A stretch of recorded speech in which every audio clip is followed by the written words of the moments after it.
Salut à tous et bienvenue si vous nous rejoignez dans cette série de vidéos portant sur les concepts de base du réseau informatique. Je suis Ahmed Menson Sergemban, ingénieur en réseau et sécurité informatique.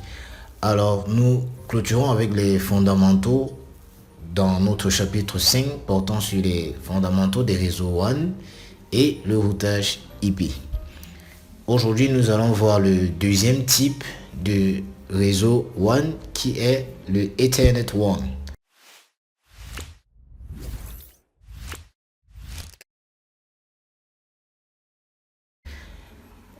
Effectivement, à ses débuts, le Ethernet n'était utilisé que dans les LAN.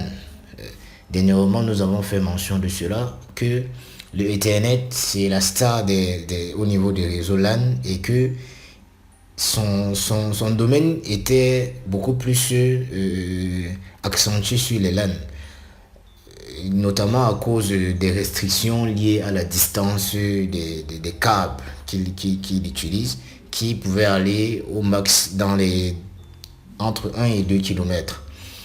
Avec le temps, le standard 1000 bases LX, utilisant le single mode de la fibre, est sorti de cette restriction là, parce que lui, il pouvait utiliser un câble qui allait à près de 5 km.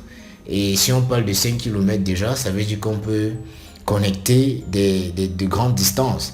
Et également le standard 1000 bases ZX, qui peut lui utiliser un câble de plus de 70 km. Oui. Donc avec cette technologie là, Ethernet a pu se développer également, on va dire quoi, la gestion des réseaux WAN. Cette évolution a permis d'utiliser Ethernet dans les réseaux WAN. Effectivement, le client se connecte à l'interface Ethernet du routeur de son fournisseur d'accès Internet. Ok. Prenons cette topologie, par exemple. Ici, on a le client, le site du client, hein, qui peut être, je sais pas moi, dans un pays, et le site du même client qui se retrouve dans un autre, ou alors un autre site. On va pas toujours, c'est pas toujours dans le sens où c'est,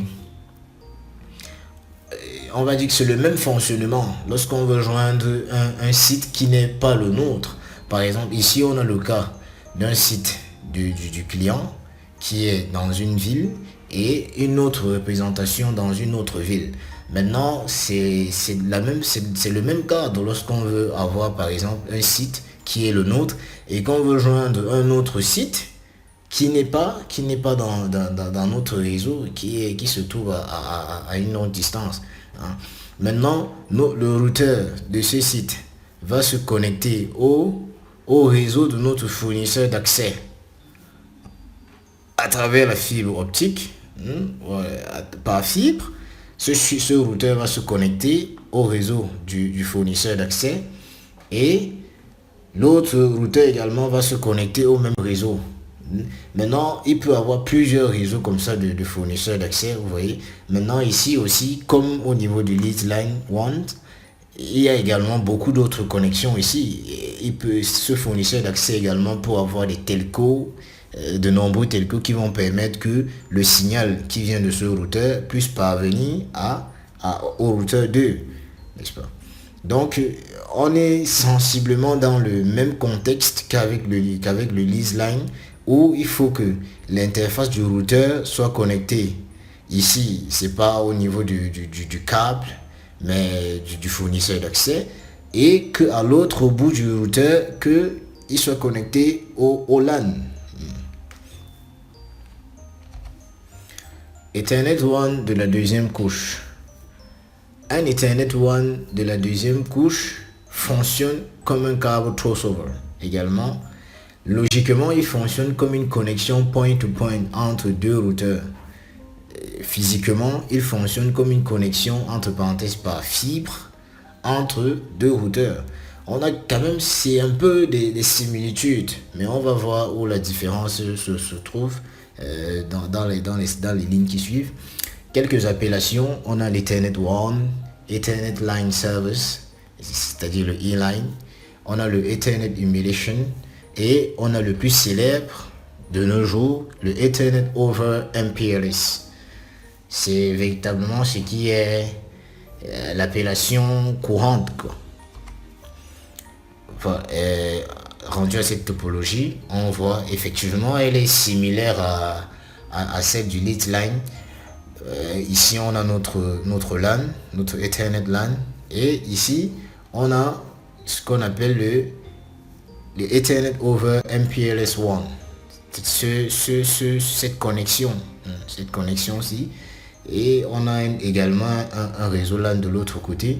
Vous voyez, le switch a deux connexions. Une connexion au niveau du over MPLS et une autre connexion au niveau du réseau LAN. Et maintenant, ici, il peut y avoir d'autres connexions. Et la différence ici, c'est que c'est notre fournisseur d'accès à Internet qui va gérer le trafic à ce niveau. Qui va gérer, c'est lui, et il peut avoir plusieurs fournisseurs d'accès. Et ici, la connexion est simple. Vous avez une fibre qui va passer à ce niveau, et tout simplement vous allez effectuer une connexion entre votre routeur et la fibre en question. Et le fournisseur d'accès, lui, va se charger de faire transiter les données à travers son réseau jusqu'à ce que les données vont parvenir jusqu'au routeur 2. Avant de continuer cette vidéo, nous souhaitons vous présenter la plateforme de formation www.softlearnings.com. Sur cette plateforme, vous aurez l'ensemble de notre catalogue de formations pour vous accompagner dans l'acquisition de nouvelles compétences, mais aussi l'ensemble des outils et des solutions métiers développés pour vous aider au quotidien dans vos différentes missions. Vous avez aussi la possibilité de réserver vos places pour nos différents séminaires que nous organisons tout au long de l'année, en venant simplement dans l'onglet séminaire et en choisissant le séminaire auquel vous voulez participer. Nous souhaitons par exemple prendre une formation, nous allons cliquer dans l'onglet formation et nous allons choisir cette formation que nous souhaitons ajouter au panier. Vous pouvez simplement cliquer sur ajouter au panier, ou si vous souhaitez avoir la description de la formation, vous allez cliquer sur voir plus. Dans cette description, vous aurez l'ensemble du contenu de la formation. Vous avez la possibilité de voir les 2 premières vidéos de la formation, mais aussi la description de la formation et l'ensemble des outils qui sont mis à votre disposition pour la formation. Une fois que vous êtes convaincu, vous allez simplement cliquer sur ajouter au panier.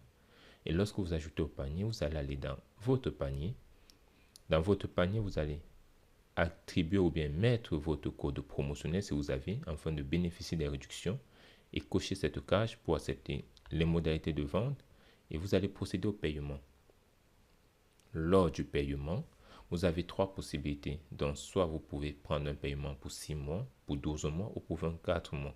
En fonction de celui que vous allez choisir, vous pouvez choisir pour 12 mois ou pour 6 mois. Ça dépendra de vous. Au niveau des paiements, vous avez un paiement par carte bancaire si vous possédez une carte bancaire. Et au cas où vous n'avez pas de carte bancaire, vous pouvez payer par mobile money. Et si vous souhaitez bénéficier de 20% de réduction sur tous les achats que vous allez faire sur la plateforme, vous allez simplement payer par des softcoins. Comment faire pour recharger votre compte de softcoin? Vous allez simplement venir dans l'onglet softcoin à ce niveau. Et lorsque vous arrivez sur cet onglet, vous pouvez sélectionner votre recharge ou entrer une recharge personnalisée à ce niveau. Nous allons simplement choisir que nous voulons recharger de 140 €. Vous allez cliquer sur recharger. Et à ce niveau, il sera question pour vous de pouvoir entrer vos informations bancaires ici pour faire votre recharge. Une fois que la recharge est faite, vous allez revenir dans votre compte pour voir où se situe le reliquat ou bien votre compte de coins. C'est dans votre compte personnel, mes coins, et vous avez l'ensemble des coins qui vous est attribué ou bien que vous avez acheté. Vous pouvez maintenant payer vos formations avec cela. Et si vous n'avez pas de compte, n'hésitez pas à regarder notre liste de partenaires dans les différents pays pour pouvoir recharger votre carte bancaire, votre compte coin autant pour moi, ou alors vous pouvez nous écrire à contact@softlearnings.com et nous allons vous donner la procédure pour pouvoir recharger votre compte. Un réseau Ethernet One, entre parenthèses Ethernet over MPLS, permet au routeur de transmettre un IP packet d'un LAN à un autre en passant par le WAN. Le WAN Link utilise le même protocole que le LAN Ethernet. Voilà la différence notoire entre le Lead Line WAN et le Ethernet WAN. Vraiment, si vous allez à des interviews et qu'on vous pose la question, la différence majeure se situe à ce niveau-là. Sur le fait que le Lead Line WAN, lorsque les informations traversent le WAN Link, il utilise le protocole HDLC. Par contre, le Ethernet WAN, lui, va utiliser le protocole Ethernet LAN, tout simplement. Il va utiliser le même protocole que le Ethernet LAN. Il ne va pas changer. La connexion Ethernet over MPLS utilise Ethernet pour les fonctionnements de la première et la deuxième couche. La connexion Ethernet LAN utilise le même Ethernet header et trailer. Nous voyons dans cette topologie, contrairement à celle du lead LAN, vous voyez que à ce niveau, c'est toujours le Ethernet frame. Vous voyez, on a toujours un Ethernet frame à ce niveau. Et là, sauf que maintenant, c'est vrai que c'est le même protocole, mais il y a toujours ce processus de désencapsulation qui intervient au niveau du routeur 1.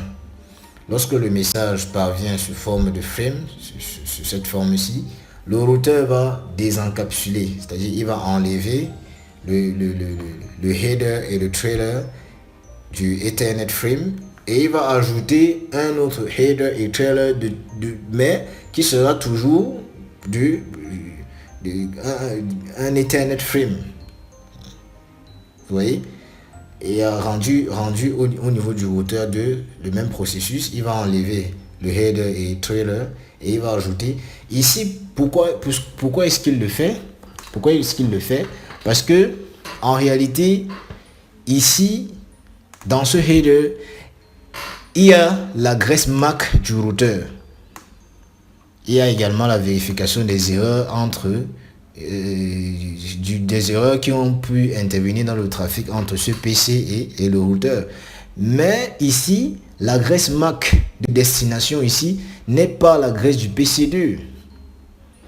C'est l'adresse du routeur. Vous voyez? Maintenant, quand le routeur lui récupère le message, il va enlever ce header et dit ok, l'adresse de destination de mon message, lorsqu'il va l'envoyer dans le WAN, il dit l'adresse de destination de mon message, c'est l'adresse MAC de ce routeur. C'est pour ça qu'il construit un autre frame. Vous voyez?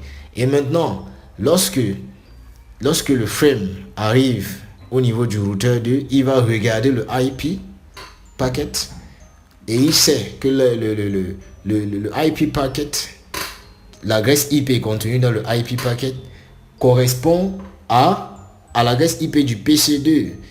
Donc, puisqu'il a tout cela dans ce qu'on appelle le MAC address, maintenant, qu'est-ce qu'il va faire? Il va construire un autre frame et il va envoyer au niveau du PC2. Effectivement. Vous voyez? Donc ici, il y a une reconstruction du frame en rapport avec, comme je vous disais lors de la précédente vidéo, en rapport avec les adresses. Il faut vraiment maîtriser le cheminement des adresses. Il faut maîtriser le cheminement des adresses parce que en se trompant à ce niveau, si par exemple l'administrateur, lorsqu'il configure, se trompe à ce niveau, il y aura des soucis, il y aura de gros soucis. Donc il faut véritablement maîtriser l'agressage, que ce soit au niveau du LAN, comme au niveau comme au niveau de l'agressage IP, c'est-à-dire du WAN. Okay. Ici, c'est le résumé. Pour transmettre un IP packet au routeur 1, le PC1 encapsule le paquet dans un Ethernet frame qui a pour adresse de destination le MAC du routeur. Pas du PC2, mais le MAC du routeur 1. Le routeur 1 désencapsule le IP packet et de l'Ethernet frame, autant pour moi, encapsule maintenant le paquet dans un nouveau header et trailer. Le MAC de destination est le MAC du port Giga 00 du routeur 2 et le MAC source est le MAC du routeur, c'est-à-dire du routeur 1 qui est au Giga 01. Lorsque l'information ou alors la data ou le paquet arrive, ou le frame autant pour moi puisqu'on est à la deuxième couche, arrive au niveau du routeur 2, le routeur 2 va désencapsuler le IP packet de l'Ethernet frame et il va maintenant l'encapsuler dans un nouveau Ethernet frame qui aura pour adresse de destination le MAC du PC2 et il va transmettre le frame au PC2. Oui. Ici, le PC1 ne peut pas, comme je vous dis, ce n'est pas dans son LAN, hein, ce n'est pas dans son LAN, le switch, dans son MAC address, il n'a pas l'adresse de destination du PC2. Donc, il va d'abord, il sait, et maintenant, sachant que cette adresse MAC que le PC1 veut joindre n'est pas dans son MAC address, c'est-à-dire parmi les adresses des équipements du LAN, il va donc envoyer au routeur qui va chercher ailleurs, qui va chercher hors du LAN, qui va chercher à joindre cette adresse hors du LAN. Et ici, ce procédé sera possible grâce au routage IP qu'on va voir prochainement. Alors, merci de nous avoir suivis tout au long de cette vidéo.